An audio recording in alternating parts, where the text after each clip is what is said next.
Yes, hi Akhil. So first of all, introduce yourself before entering into the snap of RCC. Hello, sir. Sir, myself Akhil.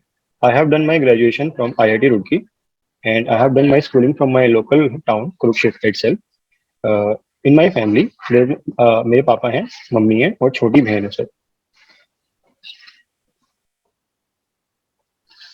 Okay, and you have interview in which organization? Sir, I have cleared written examination of UPPSC lecturer from civil engineering. Okay. So you have interview for UPPSC Uttar Pradesh Public Service Commission lecturer, right? Yes, sir. So when is your interview date? Sir, it is on 27th of April. 27th April. Okay. So Akhil, can you tell me in RCC which topic is very handy with you, in which you have a good command? Sir, as such, I have completely uh, have went through RCC, so I'm comfortable with any topic, sir. Okay, so can you tell me what is the difference between the nominal mix and design mix? Yes, sir. Basically, in design enforcement, we have to like जैसा कि नाम में लिखा हुआ है sir design करना है. कोई अगर मान लो बीम है, जैसे कंक्रीट बीम है, तो कंक्रीट एक मटेरियल है सर. अब उसकी एक कैपेसिटी होगी. अगर उस कैपेसिटी के बाद उसके ऊपर हम लोडिंग करेंगे तो उसको अनबैलेंस आएगा. उस चीज को उस लोड को बैलेंस करने के लिए हम आउटसोर्सिंग करेंगे. तो जब हम आउटसोर्सिंग करेंगे तो हम उसमें स्टील प्रोवाइड करेंगे.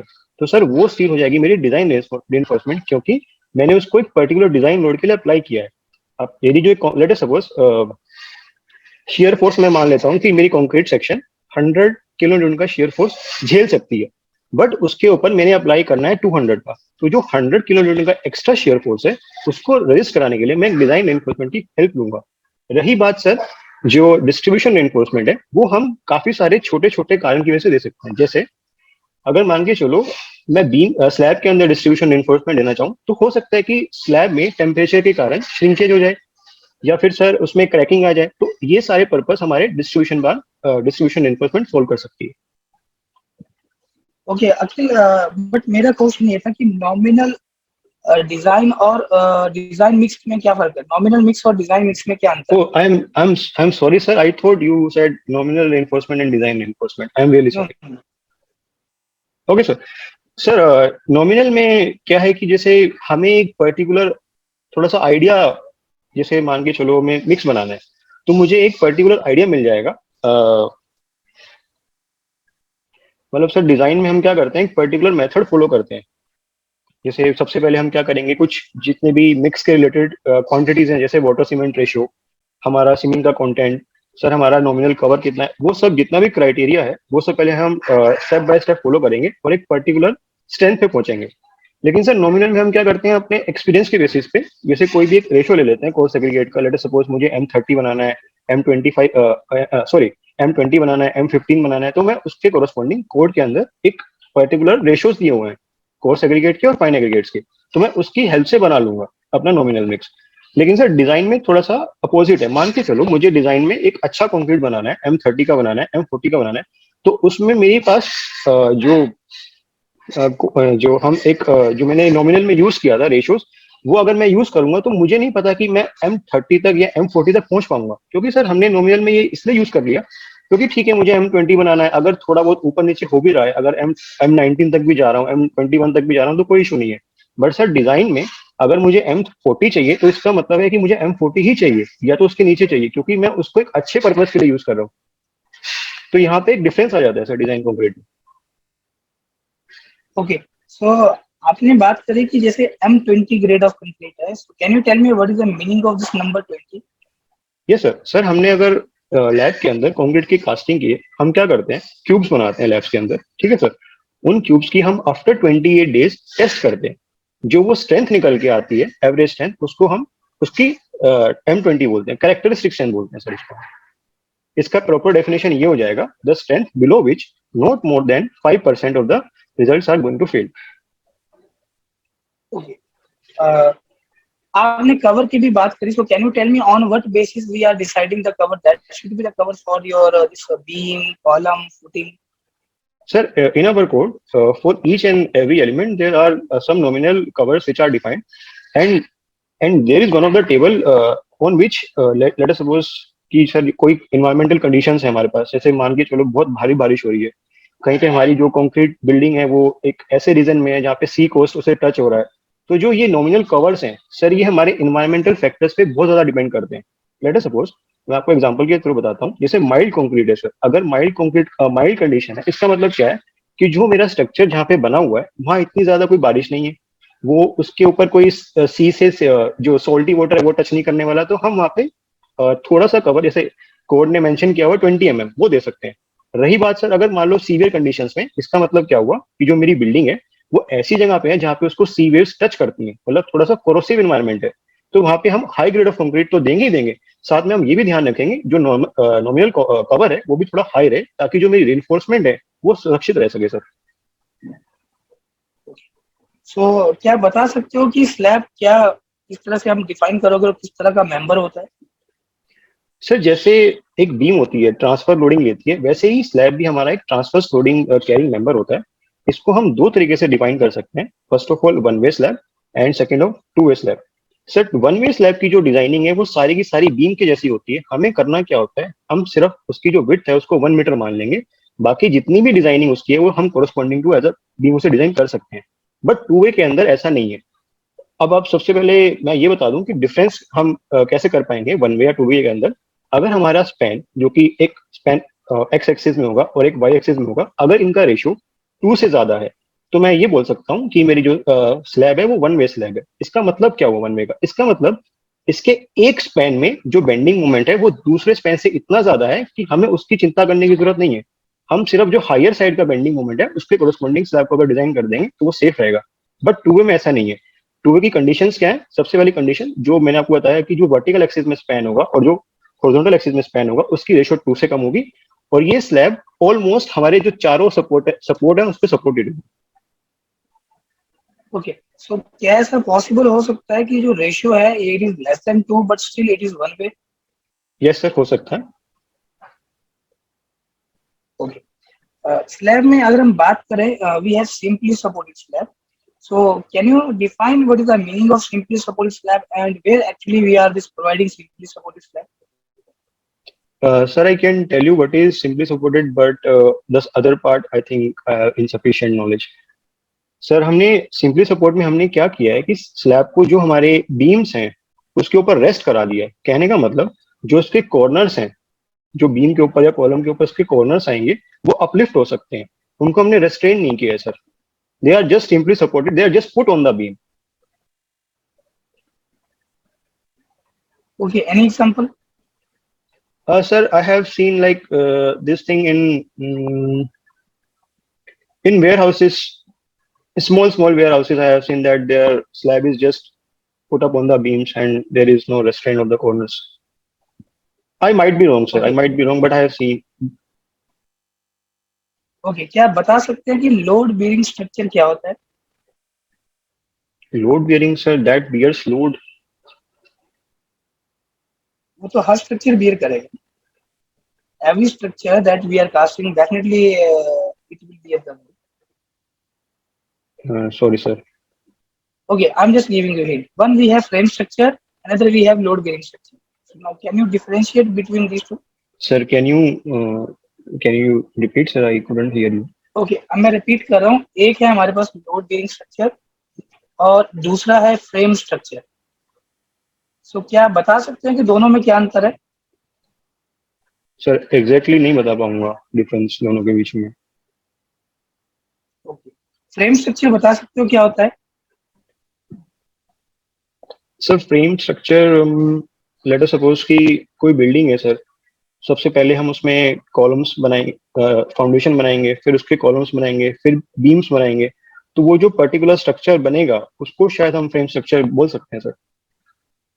Yes, that is frame structure, वही होता ओके सर. है. फाइन. अच्छा, अगर हम मान लो एक्सियली लोडेड कॉलम की बात कर रहे हैं, और दूसरा है कंसेंट्रिकली लोडेड कॉलम, दोनों में क्या अंतर है? सर दोनों में माइन्यूट सा अंतर है। जैसे आपने बोला कि कॉन्सेंट्रिक कॉलम, उसमें जो लोड आएगा वो बिल्कुल कॉलम की एक्सिस से पास होगा, लेकिन एक्सियली लोड के केस में ऐसा नहीं है। हो सकता है लोडिंग करते वक्त जो लोड उसके एक्सिस से पास होना था वो हल्का सा शिफ्ट हो जाए, जिसके कारण उसके अंदर सेकेंडरी मोमेंट्स भी जनरेट हो सकते हैं, तो वो कॉलम की बकलिंग भी करा सकता है sir. Okay, and what is the minimum eccentricity that we considered in design of column? Yes, sir. In our code, it is mentioned that to calculate minimum eccentricity, we have to take the use of the effective length of the column and its lateral dimension. It is given that it is the maximum value of lateral dimension, sorry, the support length divided by 500 plus lateral dimension divided by 30 and 20 whichever is the minimum, we will take that value, sir. Maximum, sorry, whichever is the maximum, we'll take that value. Whichever is maximum. Suppose if unsupported length data is not given to us, what will be answer? Uh, Sir, I might take the help of slenderness ratio. I might be wrong, sir. Okay, you said this unsupported length upon 500 or B or D by 30, na? Or 20 whichever Yes, is sir. greater. Yes, sir. Definitely, whatever is the situation, 20 minimum eccentricity you always consider. Okay, sir. Eccentricity value may be greater than 20 but will never be less than 20 Okay, sir. Are you getting my point? If someone asks you, oh, what is the minimum eccentricity? Nothing is given to you. Okay, sir. Generally, it is 20 but if we calculate with the help of the given data, definitely it may be greater than 20 But if comes to be less than 20 definitely we will go with 20. Yes. Right? Okay. Generally, we have this balance section and under info section. So, can you tell me what is balance section, what is under info section, and where we are using these sections? Sir, in design we generally follow under info section. देखो under info section क्या होता है sir? कोई भी load है वो concrete और steel दोनों मिलकर रेजिस्ट करेंगे। कंक्रीट के अंदर भी स्ट्रेन आएगा, हमारे स्टील के अंदर भी स्ट्रेन आएगा। कोड ने एक कंक्रीट की स्ट्रेन की वैल्यू फिक्स कर रखी है। ऐसे ही अगर हम किसी भी जैसे F250 स्टील लेंगे, F415 लेंगे, तो उसके कोरस्पॉन्डिंग स्ट्रेन की वैल्यू है।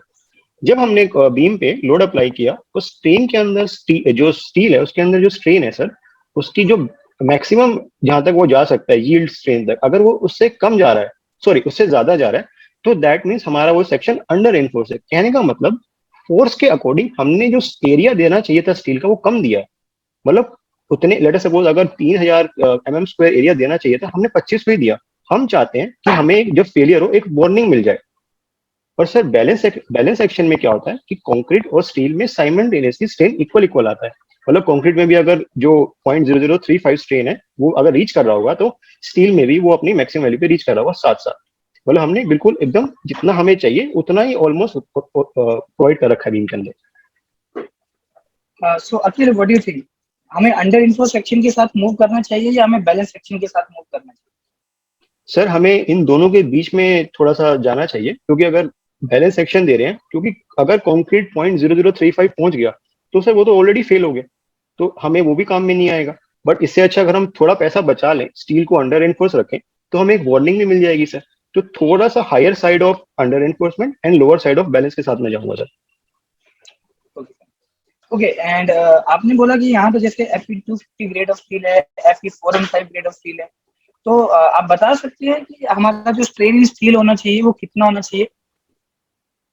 Sir strain in steel that should be like if I take the case of 250 steel, sir जो उसमें स्ट्रेस आएगा, अगर मैं उस स्ट्रेस को उसके मॉडुलस ऑफ इलास्टिसिटी से डिवाइड कर दूं तो मुझे स्ट्रेन की वैल्यू मिल जाएगी।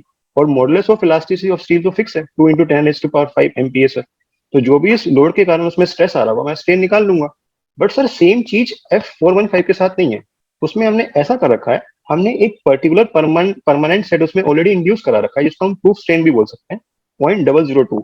उसके बाद जो लोड आएगा उसके कोरस्पॉन्डिंग जो स्ट्रेन आएगा हम दोनों को ऐड करते हैं और फिर उसका स्ट्रेन निकालते हैं। तो उसकी जो वैल्यू आ जाएगी वो आएगी 0.002 प्लस जो भी उसमें स्ट्रेस आएगा, जैसे लेट अस सपोज 415 है, वो उसकी वैल्यू पुट कर दूंगा डिवाइड बाय उसका मॉडुलस ऑफ इलास्टिसिटी।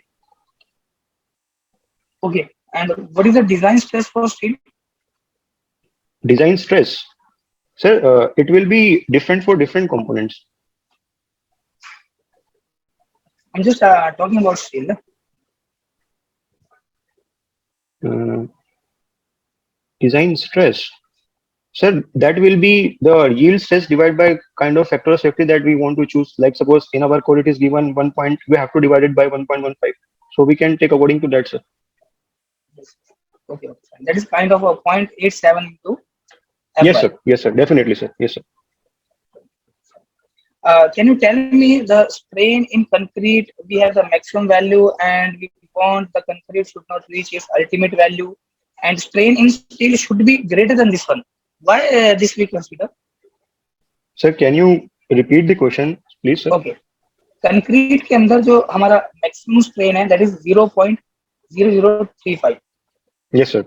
फाइन और स्टील में जो हम स्ट्रेन लेके चलते हैं 0.002 plus 0.87 F Y upon ES तो हम ये मान के चलते हैं कि strain in steel should be more than this value इससे ज्यादा ही होना चाहिए इससे कम नहीं होना चाहिए इसके बराबर हो सकता है ऐसा क्यों सर अगर उससे कम रहेगा तो इसका मतलब हमने सेक्शन को ओवर इन्फोर्स कर दिया ना, हमने उसमें उतना स्ट्रेन डेवलप कराया ही नहीं। तो हमारा जो डिजाइन का भाई हमें कंक्रीट को फेल नहीं कराना था, वो तो हमारा पर्पस ही डिफीट हो गया सर, कंक्रीट फेल हो जाएगा स्टील से पहले। तो हमें मेक श्योर करना है कि उसमें स्ट्रेन ज्यादा आए। ओके जो हम स्टील अपना प्री स्ट्रेस कंक्रीट के अंदर यूज करते हैं और जो हम स्टील अपना आरसी सेक्शन के अंदर यूज करते हैं दोनों में क्या डिफरेंस सर दोनों में ये डिफरेंस है क्योंकि हमें ये पता है कि जो प्री स्ट्रेस है उसमें लॉसेस बहुत सारे हैं। अगर मैं वहां पे 250 का यूज करूंगा और उसमें अगर सर 20% से लेके 40% तक लॉसेज हो गए तो मेरे पास सिर्फ 160 ही बचेगा। दो वो तो कुछ कंक्रीट को हेल्प कर ही नहीं पाएगा। तो मुझे एक अच्छी स्ट्रेंथ का steel, let us suppose 1100 MPa जिसकी स्ट्रेंथ हो, 1200 एमपीए स्ट्रेंथ हो, तो वो लेना पड़ेगा सर। आरसीसी में ऐसा नहीं है, आरसीसी में मेरा काम 415 से भी चल जाएगा, 250 से भी चल जाएगा सर, प्री स्ट्रेस में नहीं चलेगा बिकॉज वहां पे लॉसेज बहुत सारे होते हैं। Okay if we talk about the post sectioning that is हम ये post tensioning की बात कर रहे हैं so can you tell me what is the minimum grade of concrete sir M30। M30 and what is the requirement for the pre-tension work M40 sir. M40 and what is the maximum grade that we can use for the this pre-stressing Sir, it depends on our work that what kind of work it is. okay which one code you will prefer for this pre-stressing work Sir, I will use 1343, IS 1343. okay IS 456 का आप यहाँ पे meaning बता सकते हो ये किस purpose के लिए है जो हम कोड की हेडिंग की बात करते हैं जो फर्स्ट पेज पे गिवन होता है नहीं sir.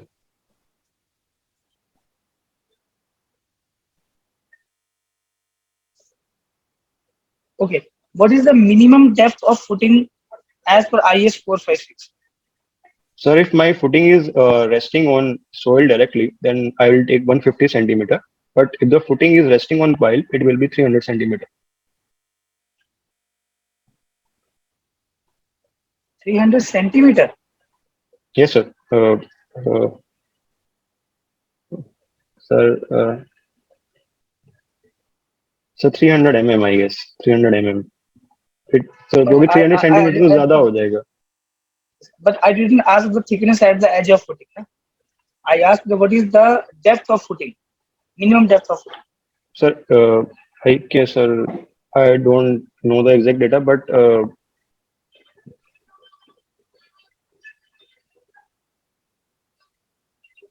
okay so one more question what is the difference between footing and foundation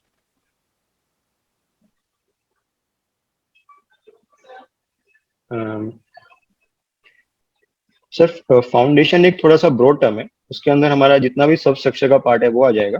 footing is one of the component of foundation, I will say, sir. so Akhil I am giving you feedback Yes, sir. Overall अगर बात की जाए तो आपका चीजों को present करने का जो तरीका है वो सही है अच्छा है but don't put it more expensive way Okay, sir. ठीक है ज्यादा आपने आंसर खींचना नहीं जी sir. Otherwise you will create question for yourself by yourself yes sir. समझ रहे बात okay first question that I asked what is the nominal mix what is the design mix in nominal mix is no need to calculate or no need to check what is the quantity of cement, what is the quantity of sand, what is the quantity of aggregate that we have to add to obtain one strand. Generally, we already know. Yes, sir. Nominal mixing means on the basis of experience. It is the kind of the volumetric batches. So one part Yes, sir. cement, two parts sand, an example, or four-part aggregate that we know very well by the experiences. But in case of design mix, we have to calculate each and everything very carefully. Yes, sir. Fine. So this cover requirement, on what basis we are providing the cover? Cover generally are deciding first is the exposure condition. That is okay that you told to me. So in exposure condition, you elaborate everything. Yes, sir. Sorry. Okay, just say there are the 5 exposure condition in India. It is divided into 5 exposure condition: mild, moderate, severe, very severe, and extreme. Okay, that's it. After that, don't forget the fire resistance value. On the basis of the fire resistance, जैसे मान low beam को अपना cover दे रहे हैं 25 mm, तो वो 25 mm जो cover decide किया गया है, अगर मान लो उस बीम को 30 मिनट से लेके 4 घंटे तक अगर कॉन्टिन्यूस फायर में भी रखा जाए, तो वो स्टील की तरफ वो फायर जाएगा, उसका इफेक्ट कम होगा, बिकॉज कंक्रीट और स्टील में फायर रेजिस्टेंस कंक्रीट का हाइयर है एज कम्पेयर टू स्टील. जी sir. Two things are there, fire resistance don't forget and exposure condition. ठीक है जी sir. After that what is slab? तो generally slab is a 2 dimensional structural element. 2 dimensional इसलिए slab की जो thickness बोलो या डेप्थ बोलो, it is very less as compare to its other 2 dimension, and it is a flexible member. And that you told कि हम जो slab का डिजाइन करते हैं, it is similar to beam, that is okay. So what is simply supported slab? Again, okay.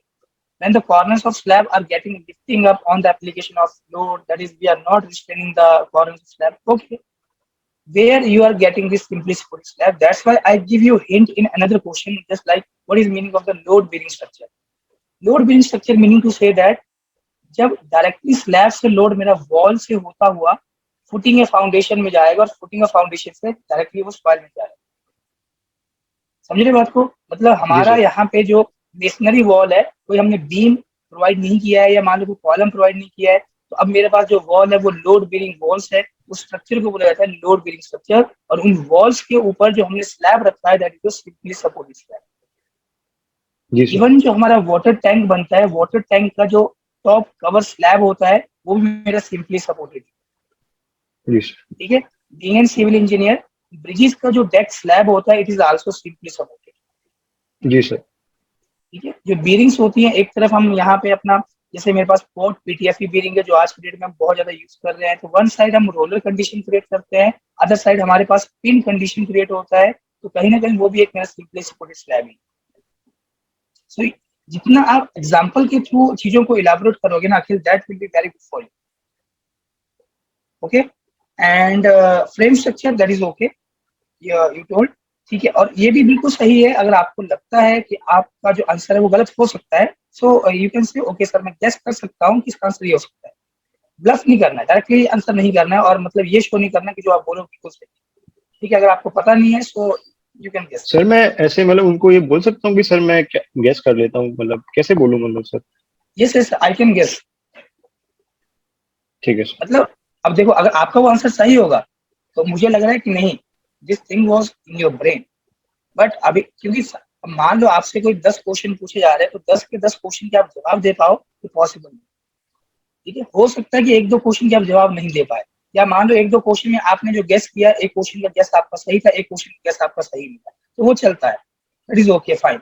लेकिन bulb नहीं करना है कभी. ठीक है. So under inflows and balance, both are okay, no issue with that one. And if we talk about the grade of steel, so kind of Fe250, Fe415, again have a look on the strain value. That is again okay. It is a kind of 0.002 plus 0.87 Fy upon ES. So that's why I directly asked what is the design stress for steel. It is nothing but 0.87 Fy, or you can call it what is the yield stress of particular grade of steel. We are dividing it with a material partial safety factor. Sir वो एकदम से अचानक से ध्यान आया था मेरे को, जब आपने बोला कि स्ट्रेस क्या है, तो पहले याद नहीं आ रहा था एकदम से, बाद में एकदम से ध्यान आया कि अच्छा अच्छा हाँ क्या पूछ रहे हैं. And one more thing, if मान लो कोई ऐसा क्वेश्चन आपसे पूछा जा रहा है जो आपको पता नहीं, तो एकदम से उसको नो आंसर में नहीं करना. Just listen the question careful. Interviewer को लगना चाहिए ओके आपने क्वेश्चन सुना और आप उस क्वेश्चन को एनालाइज किए, ठीक है, आप उसको आंसर रिपोर्ट करने वाले हो लेकिन आपको अभी याद नहीं है। अगर आप एकदम से बोलोगे ओके सॉरी सर, तो मतलब इंटरव्यू को लगेगा आप क्वेश्चन में इंटरेस्टेड नहीं थे, आपने क्वेश्चन को सुना ही नहीं, बस पता आपको आंसर पता हो। जी सर। समझे बात? सो जी सर। थोड़ा सा पॉज लेना है। Okay after that you have to respond to the question. Sir एक चीज और सर, अगर मुझे किसी क्वेश्चन का आंसर आता भी है तो भी मैं थोड़ा सा पोज लेके बताऊं मतलब? हाँ, मतलब सडनली जैसे अभी तक आपका जो जितना भी this explaining of the things है वो ओके है, no issue with that one, but suddenly जैसे क्वेश्चन खत्म हुआ suddenly never say okay sorry sir, okay sir. Okay just listen किया, थोड़ा आपने आंसर रिपोर्ट किया, ठीक है। One more thing, what is the depth of the footing? Again you didn't hear question properly, that's why I say this word to you. अगर आप question को ध्यान से सुनते, डेप्थ ऑफ फुटिंग क्या है? ग्राउंड सरफेस से जो मेरा बेस या बॉटम ऑफ फुटिंग है वो डिस्टेंस, आईएस कोड के according this value is 50 centimetre minimum. मतलब हम अपनी फुटिंग या फाउंडेशन को कभी ग्राउंड सरफेस के ऊपर नहीं रखते, तो एटलीस्ट हमें आधा मीटर ग्राउंड सरफेस के नीचे रखना ही होता है। Fine, this is as per the IS 456 and you are saying that is the depth at the or thickness at the edge of footing. You are saying 150 centimeter, 300 centimeter. That is okay, no issue. Sometimes it is mistaken in the units, so that is not a big thing. What is footing? So footing is basically part of foundation that is direct contact with subsoil. जैसे अखिल हम पाँव में जूता पहनते, तो जो शू है वो ओवरऑल आपका क्या है? फाउंडेशन। और शूज की जो बॉटम वाला हिस्सा है जो ग्राउंड के कांटेक्ट में है, दैट इज द फुटिंग। ये तो footing is the part of foundation which is direct contact with the subsoil. Clear? And this IS 456, अगर हम कोड की बात करें तो this is code of practice for the plane cement concrete work and reinforced cement concrete work, दोनों के लिए। Right? So Akhil, if I rate you out of 5, so here I am giving you 4. Okay, that is a quite good score. But जो चीजें मैंने आपको बताई हैं, ठीक है, ऐसा नहीं है जी कि सर। आज आपने ठीक है आपका अच्छा वे है चीजों को रिप्रेजेंट करने का, बट वो गलती नहीं करनी, ठीक है। जी सर। सम टाइम होता है दिमाग में आपको नहीं पता है कि ठीक है मैंने सुना नहीं है, सडनली नेवर से नो, ठीक है, जस्ट टेक अ पॉज और चीजों को एक बार थोड़ा सा, जैसे IS कोड को एक बार थोड़ा देख लो आप, क्योंकि IS 1343 है, इसका प्रीफेस देख लो। अच्छा IS 456 की बात करते हैं तो 2000 अभी चले 2022, इट्स अ लॉन्ग पीरियड। तो अभी नेक्स्ट अमेंडमेंट कब हुआ, उस अमेंडमेंट में क्या क्या चीजें चेंज हुई, so have a look on that. जी सर। Fine, so anything